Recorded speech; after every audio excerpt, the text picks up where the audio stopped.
broadcasting under the night sky from the edge of an undisclosed jungle on the Gulf of Mexico. I'm Christopher Garetano, your voice in the night.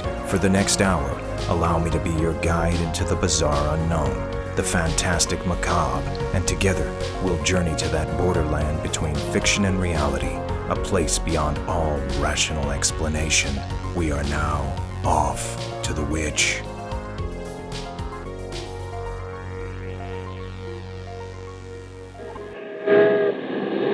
I'm speaking from the roof of Broadcasting Building. New York City. The bells you hear are ringing to warn the people to evacuate the city as the Martians approach. Estimated in the last 2 hours, 3 million people have moved out along the roads to the north. Hutchison River Parkway is still kept open for motor traffic. Avoid bridges to Long Island, hopelessly jammed. All communication with Jersey Shore closed 10 minutes ago. No more defenses. Our army is wiped out. Artillery, Air Force, everything wiped out. This may be the last broadcast.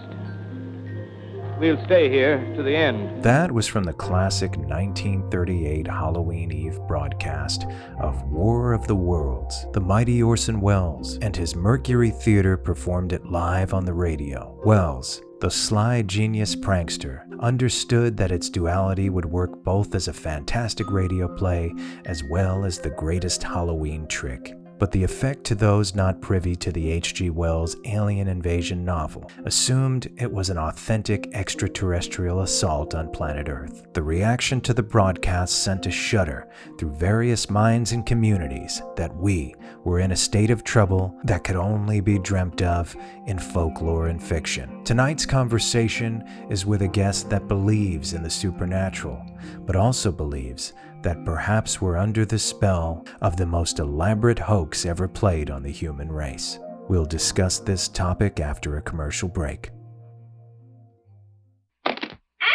After these messages, we'll be right back. You are listening to the Off to the Witch podcast, where we explore that bizarre borderline between fiction and reality and all subjects arcane. Journey over to my YouTube channel and subscribe now at youtube.com/@offtothewitch for a variety of extras and special features, including the Off to the Witch mini docs with further insights on many of the latest episodes, as well as previews and behind the scenes of my forthcoming investigative series, Off to the Witch Presents, as well as the anniversary edition of my motion picture documentary, Montauk Chronicles. And follow us on social media. All links are available at linktree.com/Garetano7, Garetano7, and stay tuned for more Off to the Witch. This could be the beginning of the end for the human race. For what men first thought were meteors or the often ridiculed flying saucers are in reality the flaming vanguard of the invasion from Mars. Looks like they're going to come out of that gully pretty soon. We'll have to rush our defenses to be ready when they do. The guards need plenty of reinforcements. We'll get them. Lieutenant, look!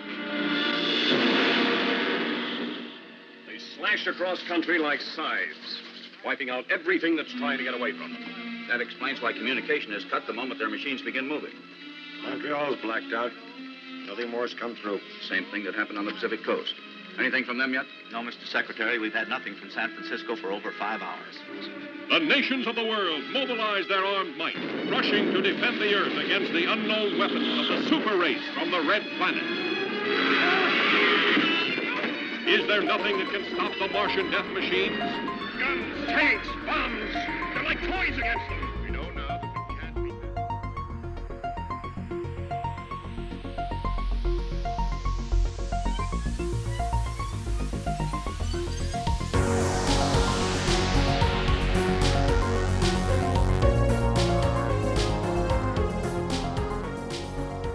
Welcome back to Off to the Witch. I'm your host, Christopher Garitano, and tonight's guest, Tiffany Mack, has not only interviewed hundreds of alleged eyewitnesses to paranormal phenomena, but also claims to have experienced elaborate visitations herself. You can learn more about Tiffany's personal experiences in episode number 4. Tonight, we discuss the borderline between credibility and hoax, between fiction and reality, and what is happening in these very strange days. So here's my interview with Tiffany Mack. So my name's Tiffany Mac, and I'm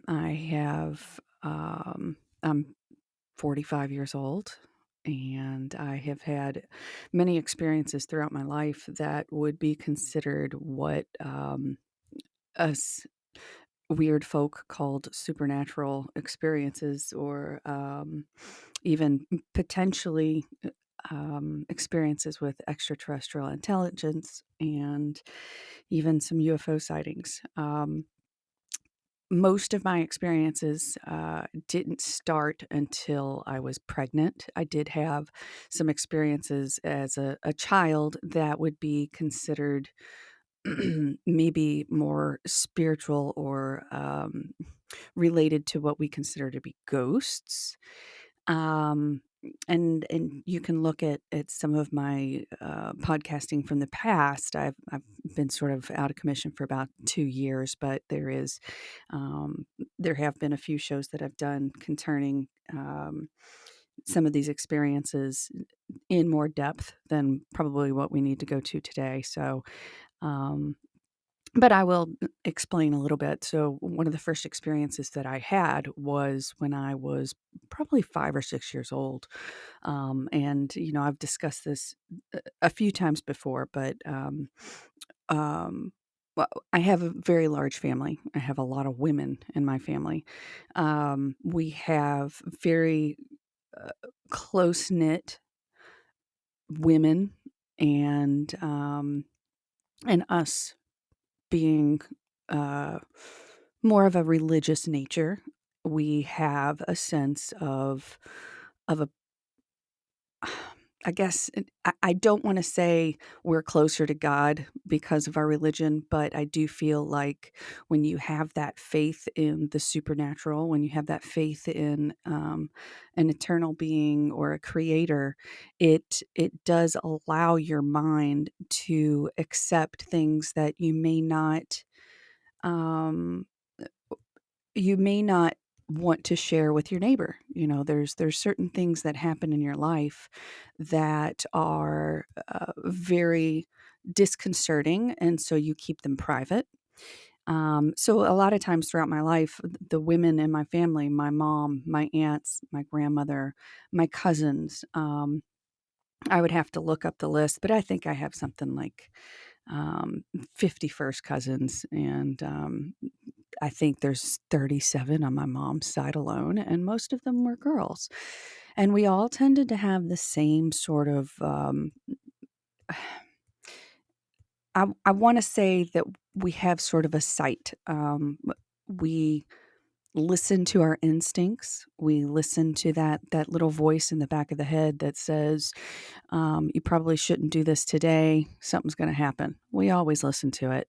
Very rarely have we ever been like, I'm going to totally ignore that little sound and that little voice in the back of my head, because everybody that has in the family has had a very big problem, whether it was had an accident or, um, there's been a lot of things. One of the things I will give you an example of what I'm talking about when it comes to the spiritual nature of our family, and I do want to say that the spiritual nature would encompass telepathy and having sort of this open mind and a connection within the girls in our family. So there was an example of one time my aunt and my cousins were living in Tennessee, and w- all of the women in our family woke up one morning and we were all smelling smoke. And I went down to my mom and I said, "Mom, there's something smoky in my room. I can't figure out what it is."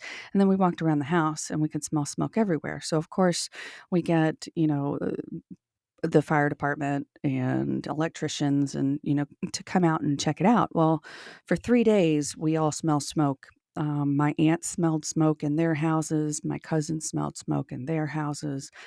And on the third day, and they all communicated. Everybody was talking about this because it was so bizarre. Um, but on the third day, my aunt's house in Tennessee burned to the ground. So after that, we stopped smelling smoke. The entire family stopped smelling smoke. So it's not like we lived next door to this aunt and her house burned down and we smelt it smoldering.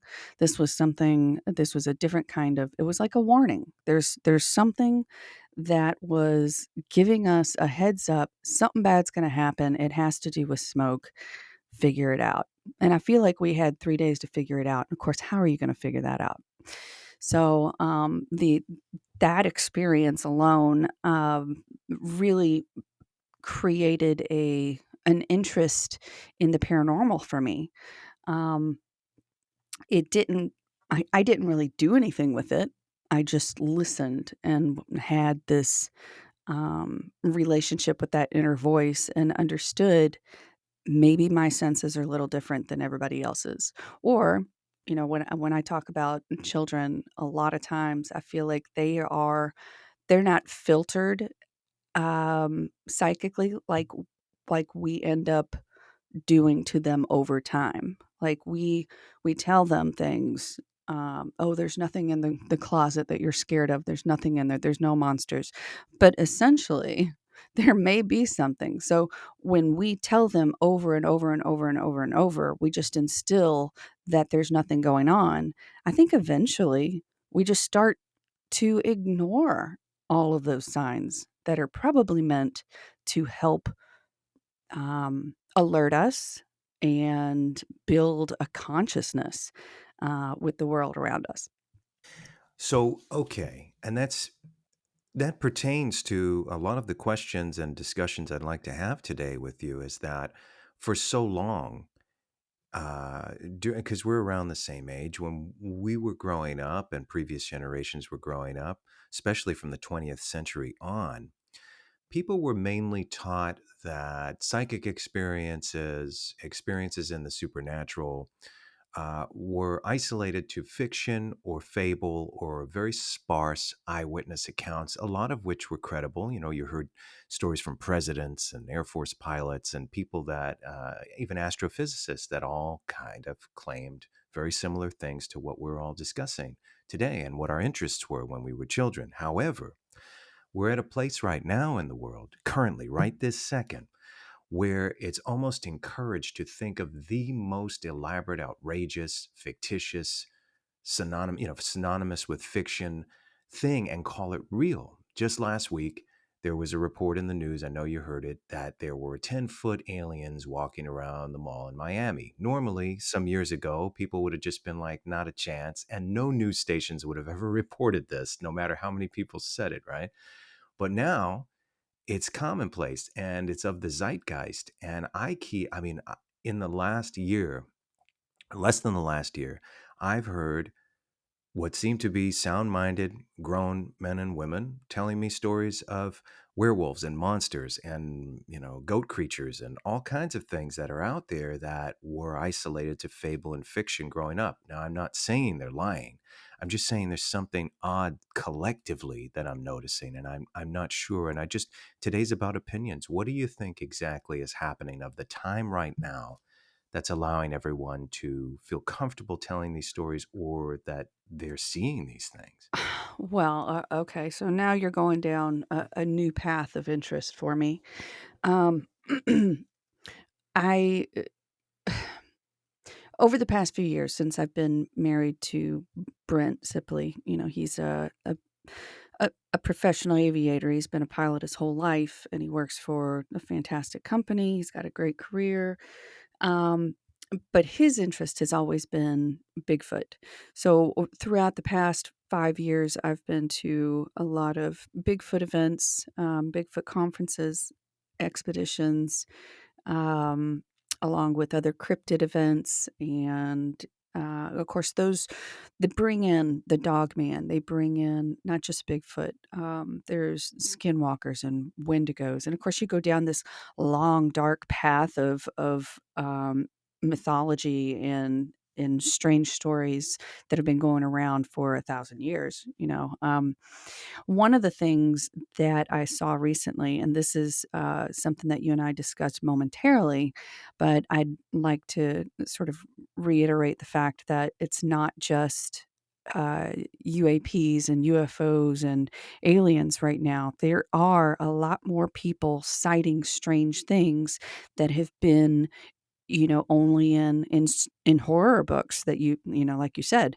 But if you look at there's quite a few maps. One of them is the North American Dogman Project, and it talks about there's like a map of different encounters and sightings throughout the country. So if you look at it, it's almost unbelievable because it looks like the entire Midwest, all the way up the East Coast, into southern Canada, and then all around the West Coast into California. But these sightings are from the past 10 years or so.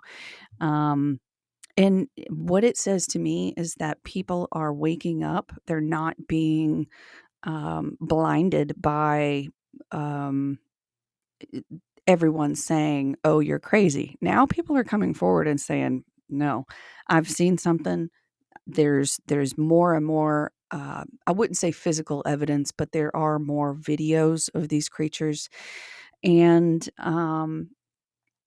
and when it comes down to sightings, when people start entering in where they saw these creatures, and start realizing that there's um, very large numbers of sightings in those regions.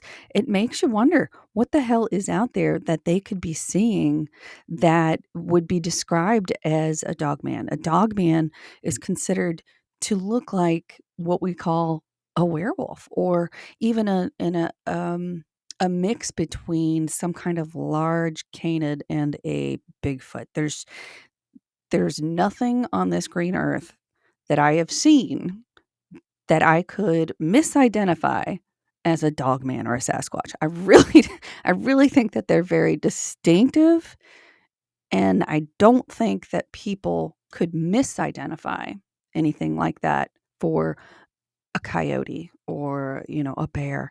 But so when you talk about a lot of the alien visitations and the most recent videos with the aliens at the mall, I tried to look at those videos. I still have seen nothing that looks like an alien, in my book. I think that a lot of these things are being put out there to confuse the public and just cause a lot of hysteria more than anything else. Um, and I just feel that we as a people are we've been waiting for validation that these UFOs are real. And we got that in 2017, 2018, 2019, and on. We keep getting bombarded with little stories. But not only that, we keep getting bombarded with videos from pilots. Like my husband has taken, I would say, dozens of videos of UAPs while he's flying in the air. And it's things that he's seen for 37 years in the air. When pilots are just now starting to identify that there's something really weird going on, and that these craft or lights are making very strange maneuvers that are not normal for our aircraft, that's when you have to start wondering what the hell is really going on. So either A, the government is completely involved and is trying to psych us out and get us fearful and get us in a place where we're dependent upon them for the knowledge so that we can save ourselves, or or the government just can't control what's going on. So what is What is the intent and who is behind it? I don't know if we'll ever know. See, that's the thing. It's so enigmatic because in 1938, as you know, Orson Welles did a radio broadcast as a Halloween prank, War of the Worlds. It was H.G. Wells's War of the Worlds. And allegedly, there were a lot of people that went crazy and, armed themselves because they thought the alien invasion was happening.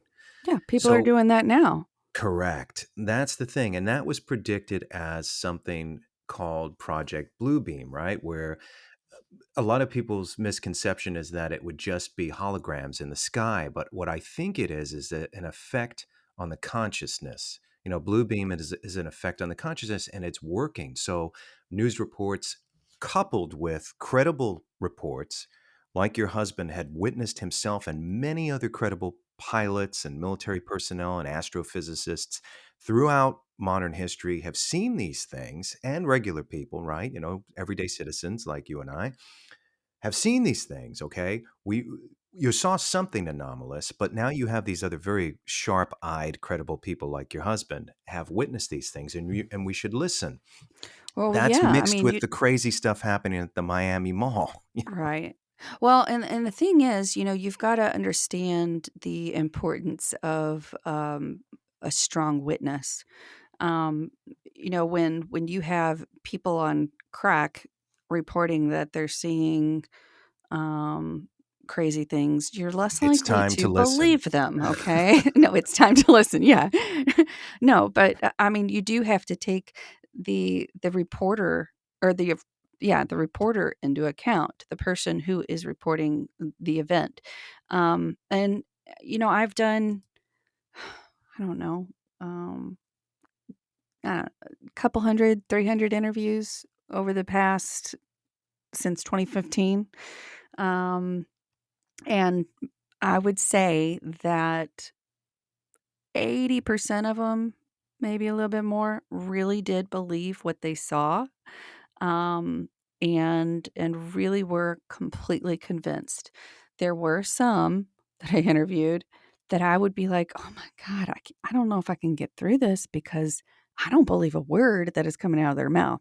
And some of those interviews ended up getting, trashed, probably for the best. But it's becoming extremely apparent that people are looking up, people are looking around. They're getting nervous because we don't know exactly what's going to happen. But they're getting more and more. Um, they're losing their faith in a government that is been pulling the wool over our eyes for so long. Um, So, what do you do? Who do you listen to? Do you listen to the people that have been coming forward who said that they were in the mall and just go with, oh, it was like a 7 foot dark being? Okay, well, why did they have 70 cops pull up? Do they think that they're going to be able to take this one being down? What's the whole intent? So, situations like that really bug me because I just don't think that anything really happened that was supernatural. Right, and there have been some odd things. I mean, we're talking in the millions of people of interest watching. For instance, that woman, what was her name? Tiffany Gomas. She was on a flight.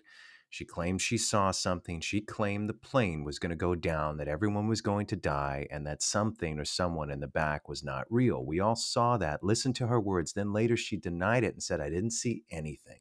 But she excluded what happened after, where she pleaded to the police, that plane is going down. And the people interviewing her were not sharp enough to call her on that second verse. And so I can understand the suspicion in the situation. If she said, hey, I had a manic episode, I hallucinated, I'm sorry, I have issues and I'm working on it. She never said that. She she didn't give any details, and that raises people's suspicions, and that all falls into this because that was so promoted. Mhm. I question anything It was that's getting everywhere. Yeah. Anything quickly. that's getting millions and millions of views online. Hmm. And I think those numbers are purposefully increased so it gets more, because more people are like, well, why did 50 million people watch this in 3 hours? I want to see it. And Hmm. that's That all doesn't part of mean the that it's right. real. Correct. Right. I think a lot of these things are being shown to us. And if you do believe in something similar to a Project Bluebeam, this is it. Now, my question to you is, do you think that there are supernatural things happening, that there is some kind of rift and there's no longer a capability of fully covering it up? So we have to mix in a bunch of bullshit, essentially, to cover this up, to say, here's some really outrageous things you're not going to believe. Here's disinformation. Because the people that you're talking about, the government traders or whatever you want to call them that are out there, and trust me, they're out there. I mean, look at what's happening in our world. Just the last 3 years alone, it's been insane. So whoever's doing this and whatever group is doing this is aware that we might be onto something, some kind of truth to piece it together. So they want to divide you. They want to throw in disinformation. What do you think really is happening with all of that? And are a lot of these stories credible? Because I think you do believe they are. Because it's weird. It's like some people are saying, well, it's so outrageous that the aliens are at the Miami Mall. However, I believe that extraterrestrials and advanced craft have been circling us for a very long time. I believe that there are creatures that are unknown to us fully. We haven't discovered them. We haven't been able to analyze them out in the wilderness, out in the oceans. So if you believe in that, then it's just the same to believe that maybe there were aliens at the No, Miami Mall. it's really not. Okay, so And explain why. this is my personal feeling. I believe that they have been hiding in the dark recesses for a reason.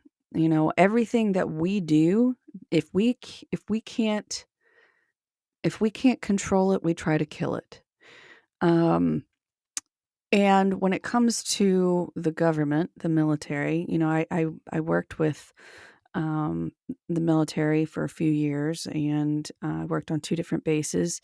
And I will tell you, they will not discuss things that they're not allowed to discuss.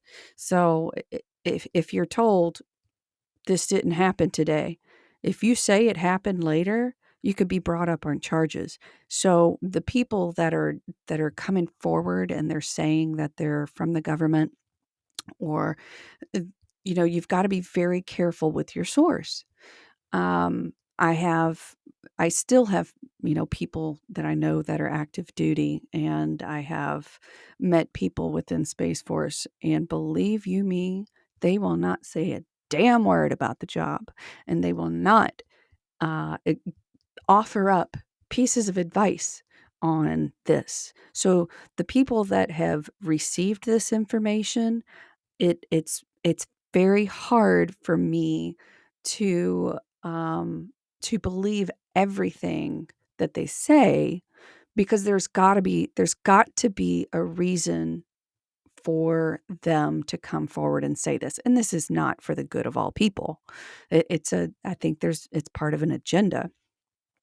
We did have the UFO hearings, and they really didn't tell us a whole lot. They just give us bits and pieces to lead us on. And yes, I do believe that there are extraterrestrials that visit. They may be living among us. They might be living under our oceans.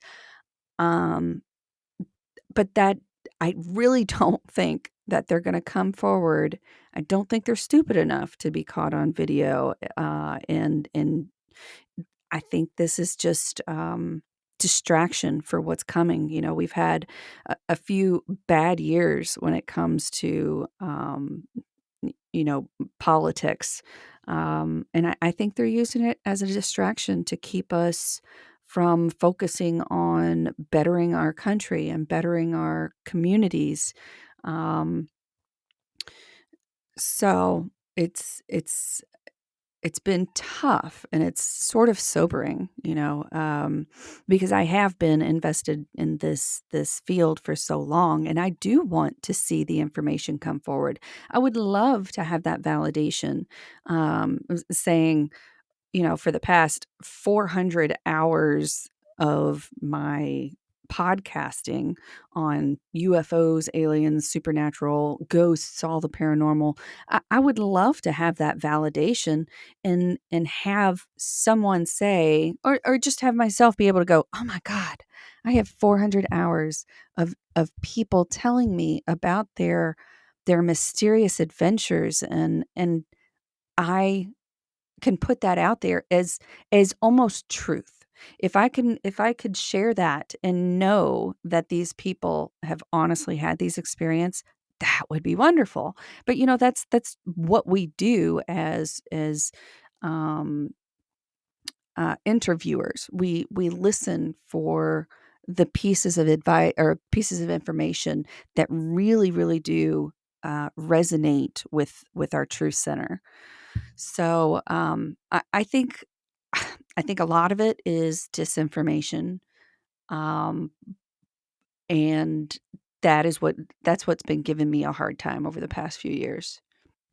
So again, so there's this deluge of stories, and a lot of them most likely are disinformation, but there is a supernatural world. And so, how do you combat, let's say, the powers that be, the corrupt ones, that are trying to distract everybody from their corruption, their misdeeds, everything they're trying to do to control the population and put us in a place where we're weak and stupid?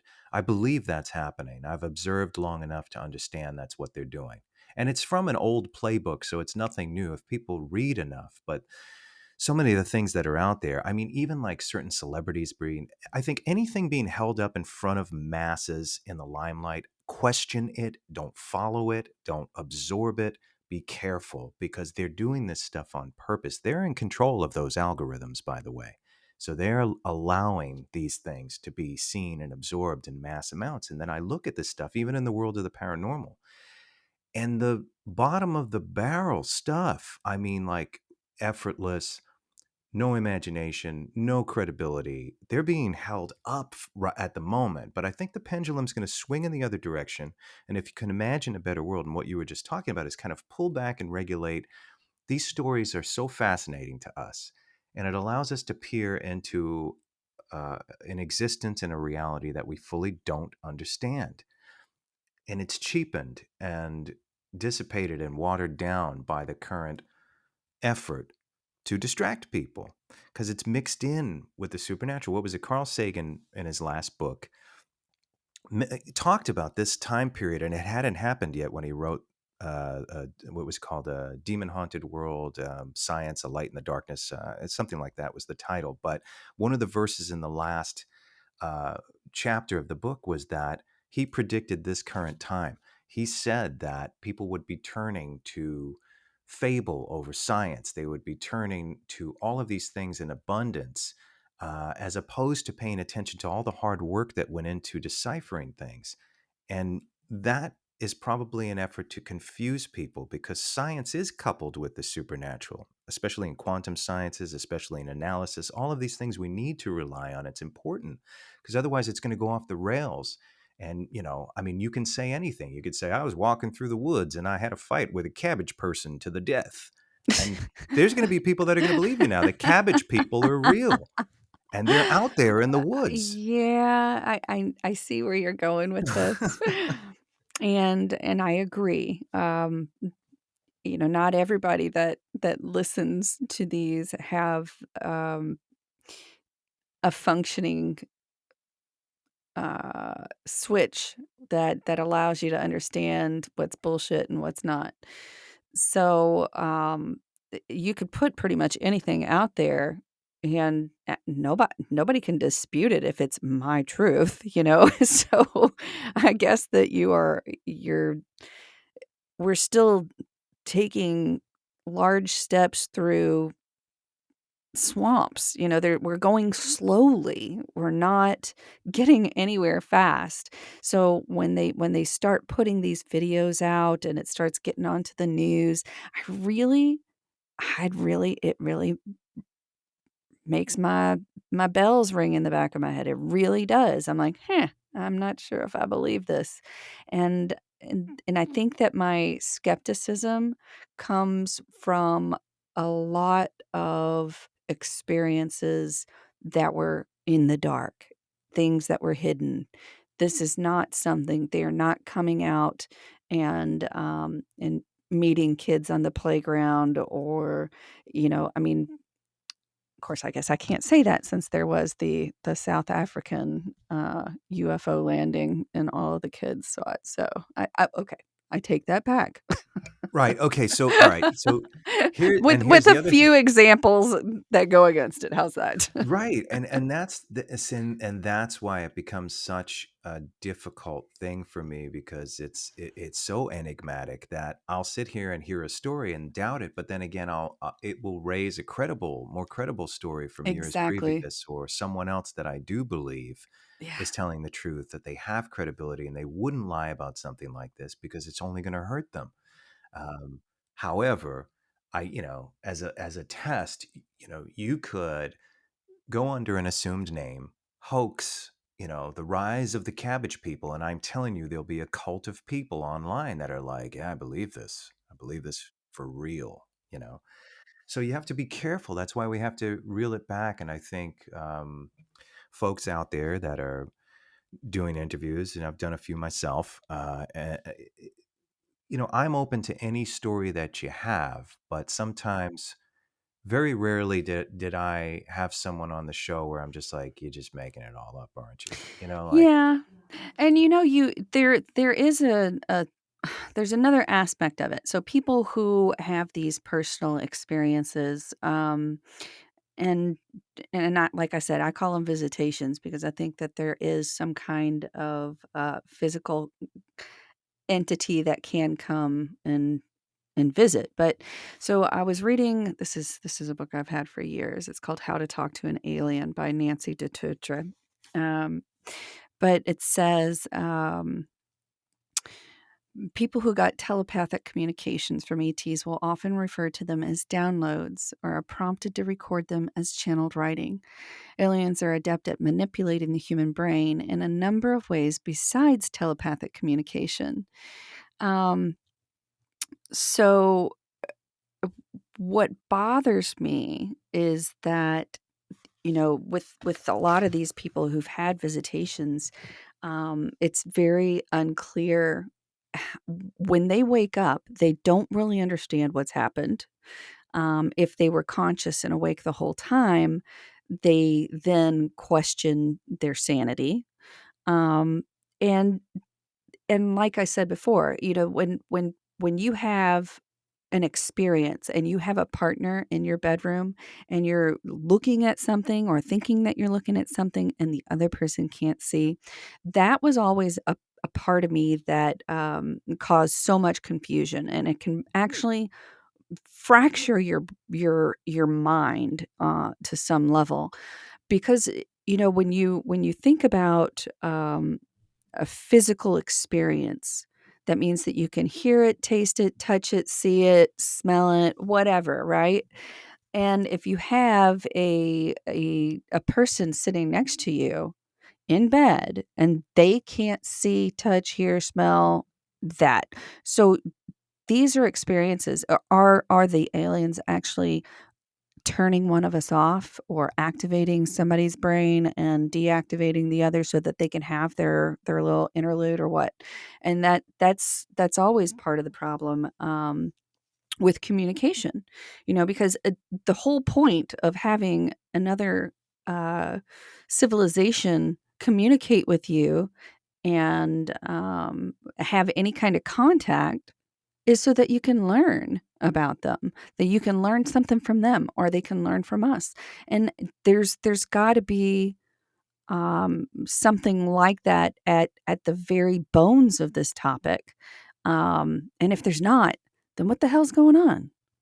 Because I mean, they could absolutely blow us to smithereens, I'm sure. But there's got to be some form of communication, and if it's coming down to just a few crazy people, then I don't think it would work out well. So I'm really hoping that we start getting that communicator button working for everybody, so that we can all have our own personal experience, and um, that would be my dream. right there. Sure. And okay, so all right, and I want to set up another facet of this discussion, another perspective. So for so long, we existed as with an awareness, because you're rewinding way back to H.G. Wells, okay, obviously, and even biblical times, mythological times, people were aware of something watching us. But the pretense always was that these were visitors from some other place that were just taking a look at this odd civilization that they didn't know about previous until they discovered it. However, if the pretense is not that, and it is that they made us, that they put us here, that they created us, we are one big essential fish tank that they're monitoring and taking a look at, and our progress. What an incredible, we're just one big elaborate ant farm. What an incredible idea that these scientists from some other dimension, or even maybe they're just, it's recreational. They're college kids coming and checking out their little experiment. That's what I'm saying. Like Hmm. our egos are so big, we're so arrogant that we can't believe that we are just an ant farm, a really elaborate fish tank that they're checking out. They're coming in their vehicles to check out. Now, if you, let's say you flash forward thousands and thousands of years, advanced technology, heightened thoughts, um, and now we still have the tendency to want to have a fish tank, but it's not just going to be in our living rooms anymore. It's going to be in some other dimension, some outer space, some planet that we created. And now we want to monitor our experiment and check it out. Wow, look at all the stuff they're making. Look at what they do. Look at all the creatures that came out of our experiment. We're messing with their heads. We're trying this and that. Now, if that's our existence, and you start with that pretense, you'll have a different perspective on what's happening now. And perhaps part of their failsafe is that we come from a place like, wow, we're the greatest beings ever, but these weird things keep looking at us. Why? How do they even know we're here? You Hmm. know? So I'm just saying, like, perhaps, and it's obviously been out there. Do we uh, look like them? I don't know. Because who's that? Is there just one? Think about the infinite possibility. I know you have, but it's like the infinite possibilities of what's out there and how many Well, different beings could be out there. all right. So, I'm raised Catholic. You're Italian. You were probably raised Catholic. Um, but when it comes to um, the book of Genesis in the Bible, you're looking at how the earth was created in 6 days, and the seventh day God rested. Well, when it comes to the creation of man, there's a lot of different um, theories on that.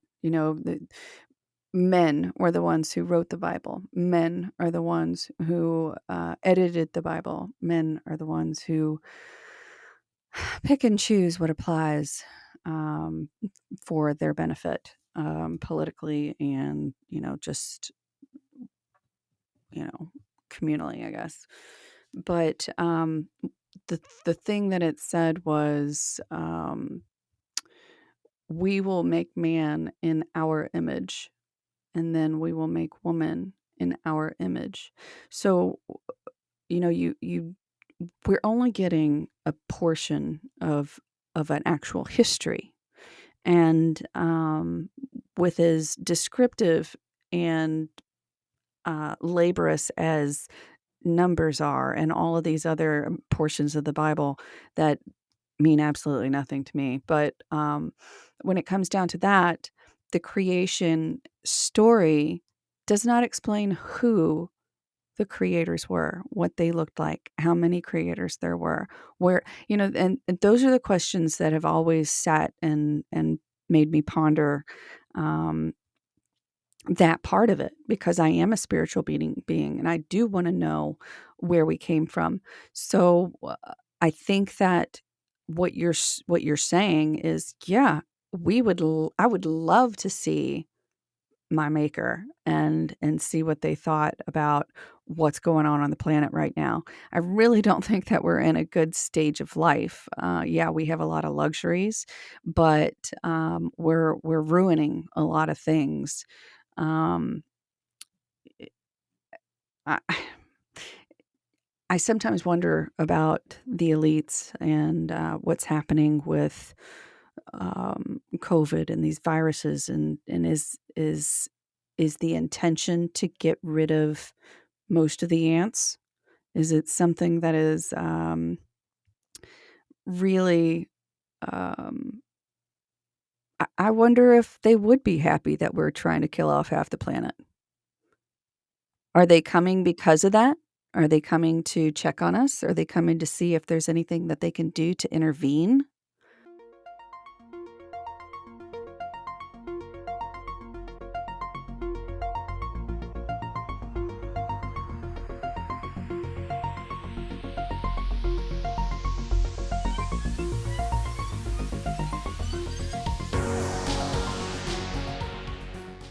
After these messages, we'll be right back.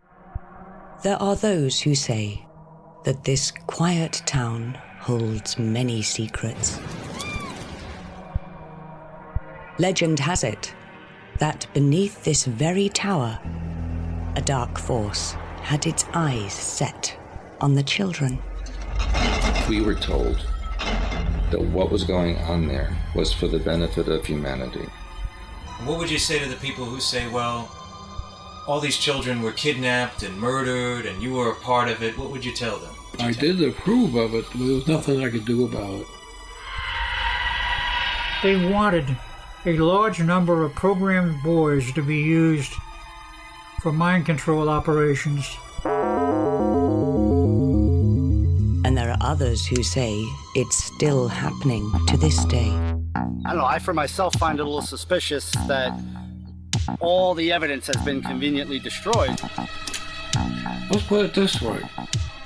If you're sitting there with 20 guns pointed at you, what are you going to do? Whatever the hell they want! Watch Montauk Chronicles now for free on Tubi, Plex, Roku, and available for download on Amazon and Apple TV.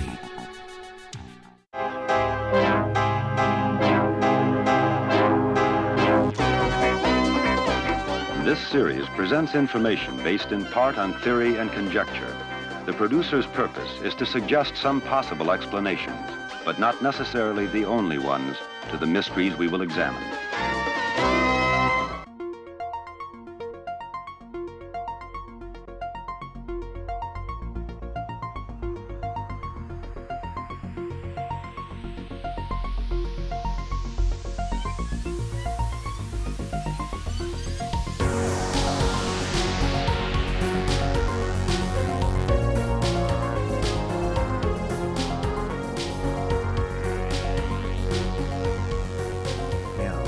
Something even heightened, some kind of other strategy thrown in there.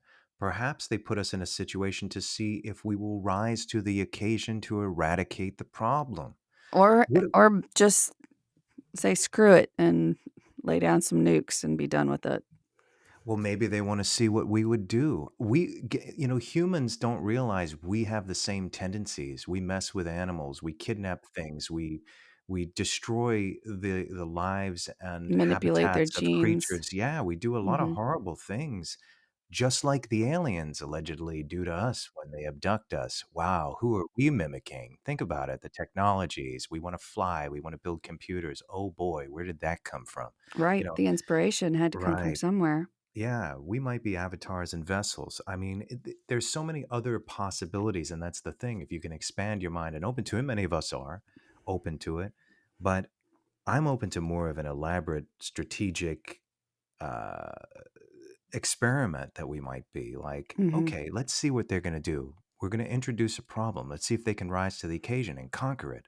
This is the kind of thing we would do if we were godlike and were able to create a society.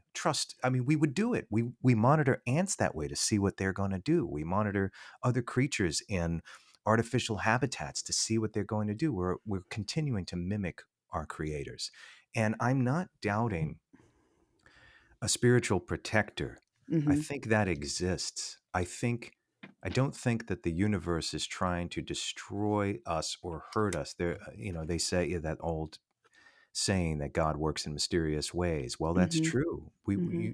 Because if you pay attention, one way or another, it's leading you down the path or someone else down the path for betterment or something better. Destruction does happen, but is it for something better? And again, you have to open your mind to Paving the this. way for something Right. better. Correct. Mhm. Wow, what a conversation. Yeah. Yeah. So, okay.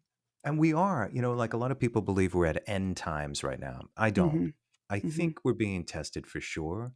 But part of me, maybe a year or two ago, I felt things looked really bleak because I never thought that would happen. I was like, wow, I've been hearing about this for years, and it happened almost exactly like Al Bielek told me it would happen. I was sitting with him in '06 in his backyard in Fort Myers, Florida. And he told me that all of this was going to happen, and I didn't believe him. And just about everything Al said happened. Now, I don't know how he knew. I don't know if he was looking at science fiction. He truly believed they were prophets because they are.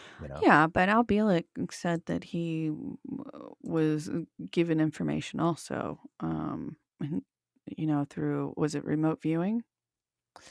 Yeah, I mean, but remote viewing exists. You've had Mhm. experience with it. I Mhm. have too. Mhm. I sat with remote viewer number one and did an experiment with him. I mean, yeah, it's a real thing. Why would the CIA and the governments of the world experiment with these things if they weren't real?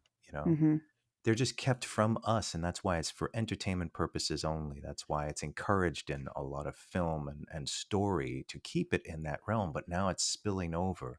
Mhm. And I wonder what kind of war is happening right now. And this year is a very important turning point. Do you believe that? I do. I do believe something is brewing that we're going to be really, really shaken up about. Um, my mom and I were talking this past week about the lack of experiences that we've had lately. Um, my nights are usually pretty entertaining. They have been for years. But over the past probably 6 months or so, I haven't had a whole lot of experiences. And my mom and I were discussing that the other night. She said, I feel like I've been switched off. And I really do believe that might be it. We've got to switch, I think. Now, why would they switch us off at such an important, time? Um, is it to keep the people who have experienced or legitimate experiences with extraterrestrial intelligences or other dimensional intelligences? Is it to keep us from playing in on this conversation? I don't know. I Have you have heard to, of anybody else having that experience, in saying that they've terms of been turned off? in terms of their perception being turned Uh-huh. off. Yeah, like their psychic nature, their Right. visions at night. So I have very vivid dreams. I can't wait to fall asleep these days because I'm entering some other world, and I am going to start a dream diary. But outside of that, my psychic perceptions and experiences are kind of normal. I'll hear something before someone says it. I'll have some kind of premonition. Outside of that, I'm deciphering things just based off of observation because I think we should step back from just about everything right now because you don't know what is being thrust in front of you to influence you or not. I mean, even that term that's been shoved at everybody in the last few years, influencers. That's not by mistake. They're putting these morons out there to influence you. So you got to be really careful. And I think stand your ground. And I think open yourself back to being turned on psychically, step away from things, move away from any kind of influencers, any kind of mass influence. If you see something getting 100 million hits and everyone's That's what bragging about, yes, I've stay been away from it. I have too. Yeah, stay away from it. It's being done on purpose, and it's meant to influence you to behave probably not in a good way, because what they want to do is divide us, keep us arguing, keep us stupid, keep us asleep. Watch They Live. It's all there, it's all there in John Carpenter's movie. What they're doing to us and who they are. even if they were just simply human, it's still as nefarious as it could be, you know? What do you think in general why it's happening? Why are we being turned off? It may be part of the political agenda so that we do not gain any form of elevated consciousness. Maybe we're too much of a threat if we have access to a higher knowledge. Right.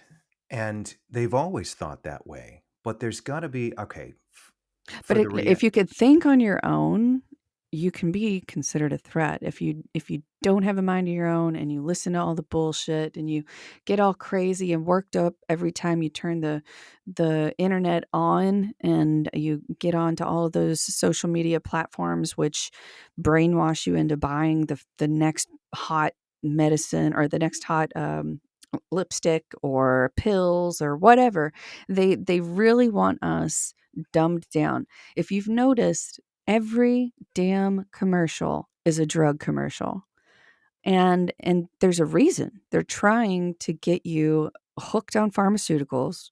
They're trying to get you to not be able to function properly, completely. And it's actually just a scary time. It's very scary. The propaganda is awful right now, probably more so than any other time because it's so in your face. It's so, you're getting bombarded with it 24 hours a day. As soon as you turn that phone on or the computer, that's what they're doing. They are dumbing us down, getting us fearful of one thing or another, and it's a control tactic. So if you can't think on your own and you can't formulate your own agenda to protect yourself and your family and keep everything going, and that's where we're going to fail, and we're going to fail as a society. And so I believe it's a control tactic, and I do think that our government is majorly involved. They do not want us to be able to tap into a higher consciousness or universal mind, because then we would have a faith that is stronger than any political force could be. And the visitations, the communications, the interactions that we have with a more intelligent being than human, if we have a direct connection, then we can't be controlled. Our brains can't be controlled that way. And that's true. And see, I think the solution could be, even though it takes some work, any kind of strengthening takes work and concentration. Any Yeah, kind of Faraday improvement. hats, Faraday clothes, Faraday blanket over top of your house.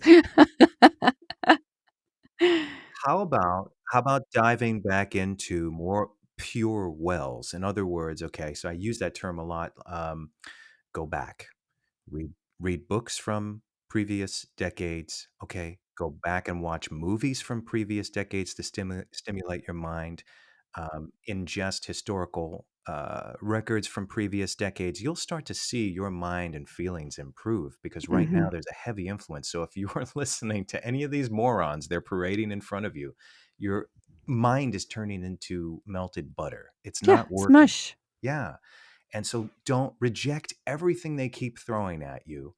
Turn a blind eye to it. And I would also say, and here's the issue too, is that I see people, and again, we all indulge in the world of the supernatural and ideas of them being real, but there are much more elaborate and stimulating tomes, recordings, ideas. And I would say saturate yourself with those instead of a lot of the modern ones, because sometimes I hear people telling stories on a lot of these podcasts and live streams, and they're just so lazy and unbelievable. Like, there's, look, I've been through some extraordinary things in my life. So have you. And I don't just mean supernatural. So when something real happens, there's so much detail to it. You never forget a moment that occurs. And sometimes for people so nonchalantly saying that they're like, having hand to hand combat with a werewolf, I I'm not scoffing at the idea of a werewolf. I mean, I've been believed in werewolves since I was a little kid. And then, as I got older, I was like, well, good thing those things aren't real. But then But I now, now they're having sightings all over. all So I don't over. know what to say. However, maybe there really is something that um, inspired these stories, even going way back across the pond, and those ancient stories in England and France and all these other things that have happened throughout history that lend to these ideas, and that perhaps not everyone is lying about it, but I do believe some people are telling a little fib, What was your especially. what was your favorite Dogman uh movie, werewolf movie? Oh, American Werewolf in London, Loved it. John Landis. Yeah, because it's just such a fantastic riff on classic Universal monster movies that John Landis, was a genius and still is. And he put the perfect blend of emotion, because there's some really sad moments in that movie, yet it was Hmm. comedic at times too, like life Yes. is. It was like life. Yeah. And the idea of the backpackers through Europe, and they have no plans, no goals. They just toss their little asses into another country. Just it's the old 1970s backpacking across Europe or backpacking across the States. I don't know if that'll ever happen again, but especially for me after watching that movie. How's that? Yeah, well, see, that's the thing. Everything was authentic. The actors were strong. They came from a generation where they really studied deep into acting, whether it be Lee Strasberg or Sanford Meisner. I took all those courses in acting, so I understand like that generation was strong. That 70s, late 60s, 1970s actors are very strong. There's a lot of them today too that still look deep into it. And then they have these puppets they bring in front of you in movies that can't emote, can't translate. It becomes a very goofy. And so I feel the same way about storytelling. If you're going to tell me that you fought a cabbage person to the death, you better have a good story. And you You better better make have, some sauerkraut. yeah, like I want sauerkraut from that. yes, I've heard some great stories. I mean, like Dave Spinks, we both know him. He told a fantastic story of his youth and encountering a Bigfoot. I believe it was with his grandfather, and they were fishing. Great story. And I Yeah. believe Dave, I really do. I do. Well, he was, retired police department. He's been investigating paranormal for well into 30 years, I believe. Yeah, he's the kind of person that is one of those professional witnesses. He's got a way of eh, doing his interviews with people that is very strategic and well planned out. It's something that he's done for years. And, when you have somebody like him taking accounts instead of just Joe Schmo who's just found podcasting and thinks it's fun, cool, you can hear his side of what should be around if there was an attack. He would be looking for scruff marks, fur, blood. There's things that you would look for as a detective or a police officer to show that there was an event that occurred. And when you have people that are very, very good witnesses like that coming forward and sharing stories, okay, so I guarantee you that if Dave Spanks said that he was on a boat with his grandfather fishing when he was younger and they encountered a Bigfoot, I'm going to probably believe him because I don't see him as a big bullshitter. But there are people out there, and we have to keep that sense of awe and wonder right there front and center, but you have to have a heavy dose of skepticism. Um, and I mean, I have heard tons of stories from witnesses about um, big hairy beasts. And one of the funny things is that there was a an expedition that Brent went on in 2000, I want to say 14, and they're looking for big hairy man, but what he saw was a a portal that opened up. Essentially, it was a little, infinitesimally small light that zonked out to like the size of a basketball, and then it went in again, and then it got bigger again. It was the size of a beach ball, and then it went in again, and then it burst out to like a 20-foot round sphere that you can sort of see through. And then it went back and it popped into just that little bitty teeny tiny white bright light and then just vanished. So when I listen to people like that, when I hear a story like that, um, if I had heard it from somebody who was a known drug addict or a known alcoholic or a known um, liar, just a flat out everything he says comes out of his mouth is lie. Okay, I get that.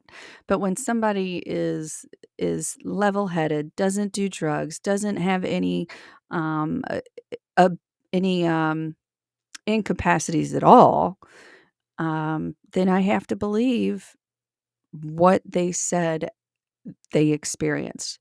Because if we keep ignoring the experiencer of the phenomenon, then we're not going to get anywhere. So, healthy dose of skepticism is key. Sure, it's important, and ask a lot of questions, because the more you probe just for details, and I don't like putting people on the hot seat. I like listening to their stories. When you have a lot of details, and again, I love, as we all do, fiction. Fiction is wonderful. Fiction has moved the world, changed the world. But when your real story is not half as good as the worst fiction, I have an issue, you know? It's either work on your storytelling skills, or bring me some facts, some dates, some places, the way the air Mhm. felt, Mhm. everything. Because if you're just coming out right and you've got a shtick and you look like you're wearing a costume, you look like Crocodile Dundee, and you fought 18 werewolves. Come on, you got to put your foot down on some of this stuff. Are any of those Bigfoot or uh, Wolfman experiences, were any of them videoed, filmed? No. And here's Oh, the thing, dang. I That don't really think so. I've sucks. seen some video as of late, and again, I've worked on all kinds of post special effects. So when someone's faking something, it's really easy for me to see that they're faking Well, it. of course, and that's why Yeah. we need people who can, take a look at a video and see where the problems lie. I mean, I'm sure that very few people actually are very skilled at CGI on regular videos that you make at home. So I do feel that somebody of your capacity can look at those things and be like, "Bah, pass, bah, pass." Yeah, and yeah, my audience knows, and that I believe that we are living in this kind of supernatural world that has been undefined. We have a lot of Mhm. speculation as to what it could be, but I also have issues that people that declare they know exactly what it is, because you certainly don't, especially if you're referring to tomes that were written years ago by people that you don't know. Perhaps that was there on purpose to manipulate you into thinking that's what this is. Because unless you've witnessed this yourself, okay, or you have evidence, or both, you've got to be very cautious with everything you're reading, whether it be ancient or modern. And that's why I don't assert that I know what's happening. I can only speculate and can only talk with people like we are right now. Um, but I believe the waters can get quite muddied when you allow, because okay, in a lot of cases, and as many people know, the supernatural right now is quite a racket. It's online. There are a lot of people banking on it. They're making money off of it constantly, and we all try to make money for a living. I mean, I make movies and documentaries, so I'm trying to create this really interesting vessel that'll last a long time. I mean, it's 10 years later, and more people are watching Montauk Chronicles than ever. So it's something that I'm creating as art, that's the vessel for, yes, information, but at the same time it's to express an idea of our mysterious world. It's something I've been interested in since I was a child, and the internet didn't exist. So yeah, so that's all our interest. Even Jeffrey Meldrum, it's like he was a kid that was fascinated by these things, and then later it became an interest of science with him. And I'm not saying people shouldn't make money off of their supernatural stories, but when it's a racket and they've got to keep that racket going, mind you, they've got to keep filling in for that next episode. They've got to tell you more stories. Otherwise, they're not going to get that cash. So, and if you enjoy it, that's fine. But if we're talking about something that's real, there are so many credible storytellers out there that have experienced things that I think if we just focus on that and push a little harder, because, the population is so vast that I don't think any one person, if there were thousands of storytellers, let's say just online, you will never run out of so-called witnesses, but you've got to work a little harder to find people that have stronger stories and eyewitness accounts. There's so many people out there that have experienced these things, that I would not settle for someone who is just, come on, Yeah. Yeah. some of these No, I stories are mean, rough. there's been a lot of pictures sent to me throughout the years, especially when it comes to, um, lights in the rooms, or I've even had pictures of Bigfoot sent to me, and I honestly, I can't see them. It's like blob squatches in the woods, and I can't wrap my mind around some of the pictures that I see, because either A, there's nothing there, or B, it's so grainy that you couldn't see anything anyway. So when it comes to video and cameras, everybody has access to a video and a camera these days. It's so easy to set up game cameras, or set up ring doorbells, cameras in your home. If you're having activity, all I can say is try to document. And if it's a one-time deal, be glad, because if it happens all the time, you're gonna have a lot of sleepless nights. But yeah, I think it is going to come down to it's going to be down to a very small few people who can really dig through all of the BS and toss out the crap, and just come forward with the legitimate stuff. It's going to be so hard. People, we have so much technology now in the palm of our hand to filter, create, um, and it's going to be even more difficult as we go on, unfortunately. And everybody wants to be famous. Everybody wants to be famous, so they're always going to be trying, like you said, try to make the next big thing, the next big movie, the next big hoax, and I mean, it is fun for them to do. So Right, but I believe the pendulum's going to swing in the other direction, and I think our standards are going to raise again. And where it was before, because I want to go forward. I don't, sometimes I'd like to visit the '80s and just chill for a while and be like, all right, oh my God, what a relief. But but at the same time, I want to make forward better, what's coming forward. And I believe it will be, because usually if you look at history where there was this like intense time, this chaotic time, it happened like the late 60s and very early 70s were crazy. And then all of a Mhm. sudden everybody just wanted to party, like, leave us Mhm. alone, no more, please. And Yeah. that's what ended up happening. Things got really serious and dark. And Mhm. I think that will happen again. I trust it will. It's either that or we're like Orwell's 1984 with a bunch of zombies that repeat everything some scum politician says to you, That might be what happens, I won't let it. unfortunately. I won't allow it. I don't want to live in a world like that. Okay, then we probably need to go and buy an island because I don't want to deal with it either. Are there werewolves on that island? We'll see if Brent can wrangle up a few. Yeah, my werewolves are just gonna chill on the beach and hang and have good conversations with us. Ooh, so my daughters brought up a good question today. So I was taking them to school, and my daughter Lily said, I said, "Lily, what's your favorite animal?" And she goes, "A dire wolf." And I said, "Yeah, rock on. That's awesome." But what if there still is some kind of weird dire wolf roaming North America? Wouldn't that be awesome? It's possible. I see. Here's the Could funny the thing. dog man be a dire wolf? Here's the paradox. I'm not saying I don't believe in a dog man, and I don't believe in some kind of ability to shape shift. Mm-hmm. I mean, it goes into many different types of Of folklore throughout course. human Yep. history. So I'm not saying I don't believe. What I'm saying is, even though those things might be real, there are still liars, and you need to be careful. There Yes. are people Of course. banking on that stuff. Yep.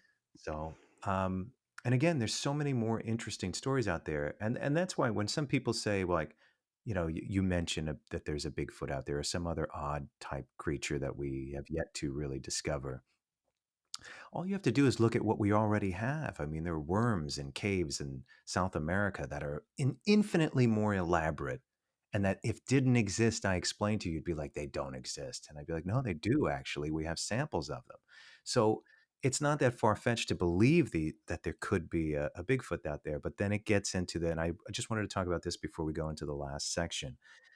So people are saying that these creatures, as some people call cryptids, um, are interdimensional. That's why we haven't been able to photograph them. That's why we haven't been, even though we have. That's why we're not able to get a sample. Um, I can tell you why I think no one's getting a sample. Because I don't think enough of an effort is being made. There's no real true expedition You happening. can't you Everyone, can't yeah. just suddenly pop up and expect a Bigfoot to pop up beside you so that you can take a picture. It doesn't work that way.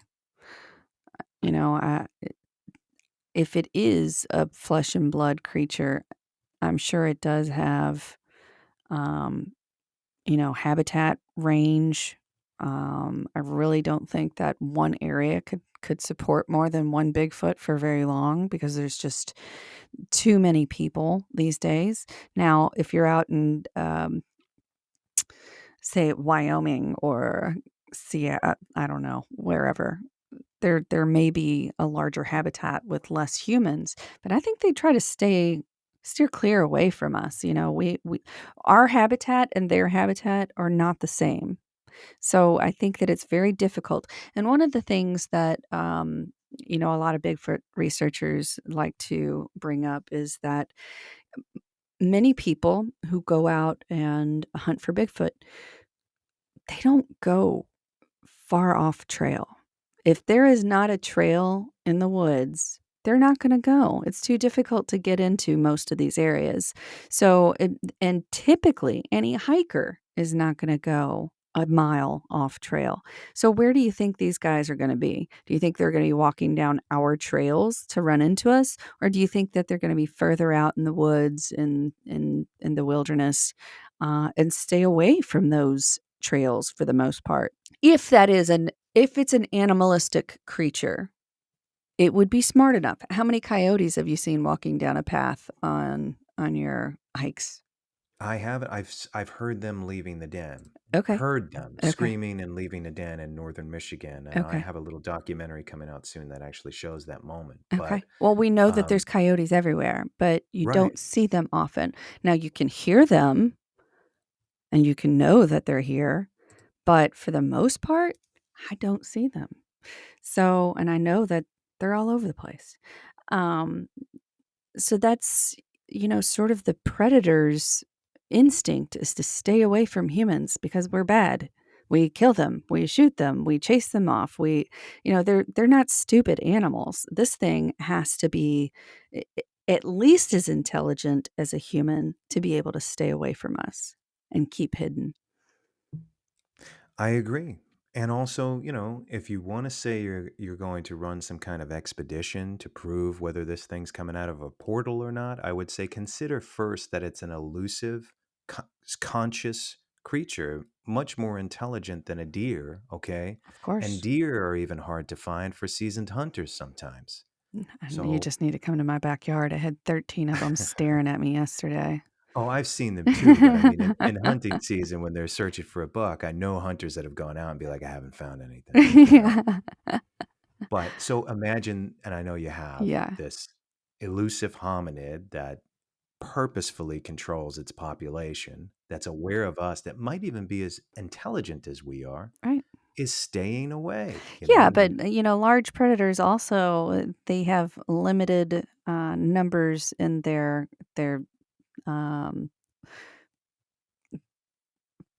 I mean, typically, I could only imagine that they would have one. Can you imagine having triplets as a Bigfoot? I really don't think it's going to happen. But, um, they would have to be aware how to keep their population down so that they don't cause any commotion and get into trouble.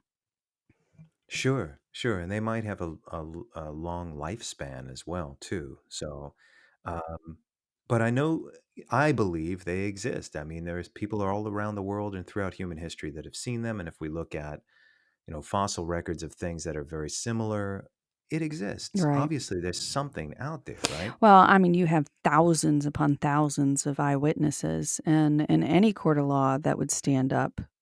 So, there's a lot of people who are going to be like, "Oh, this is all bullshit." I have my dad who says it's all bullshit. It's all bullshit. He's been a hunter his whole life. But I don't know if that's the I case. don't think it's all bullshit. I keep going to these conferences. I keep hearing the stories. I like it. I like the idea.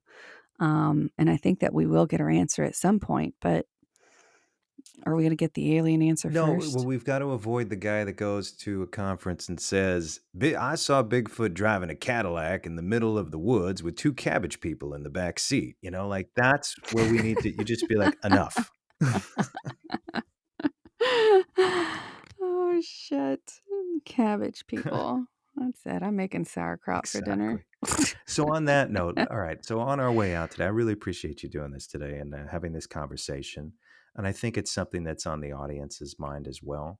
And so where do you think, honestly, if you keep an open mind to something positive, what could you imagine where we're going next, or what would you hope for? All I can hope for is clarity. I'm sick of the lies. I'm sick of the bullshit that has been placed upon our shoulders over the past few years. I just want. I would like an answer on whether or not they're here, whether they really are visiting, whether our political systems have any kind of real contact with them. And I just, like I said before, I would love to have that confirmation just so that I can go flip people the double bird and be like, yeah, I told you so. But what the biggest part of that story in itself is, my God, are they going to talk to the experiencers, the people who have had these visitations for the past 30, 40, 50 years? Are they going to talk to them, or do they already know what's really going on and really don't give a crap what our perspective is or whether we want to know? But I really would like to see some kind of information, legitimate information that's passed down, but I just don't know if we're going to get it. I'm hopeful, but I'm just not very confident. How's that?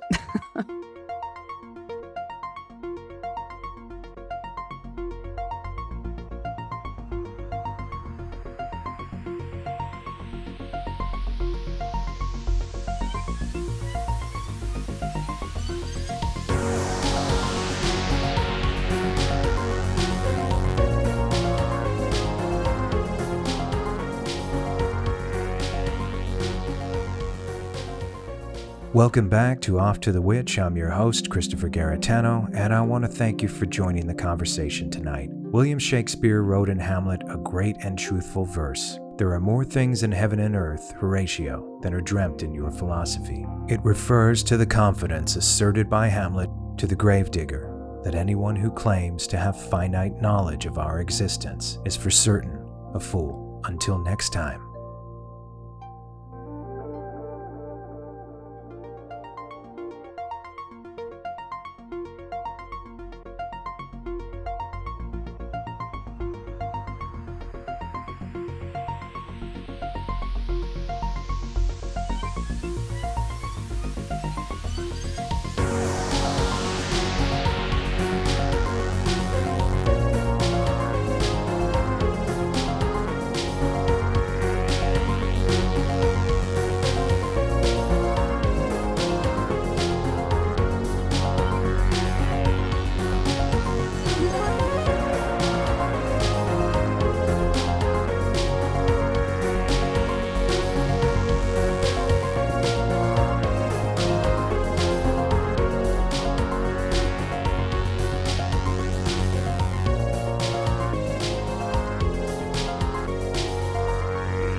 You are listening to a White Phosphorus Pictures podcast.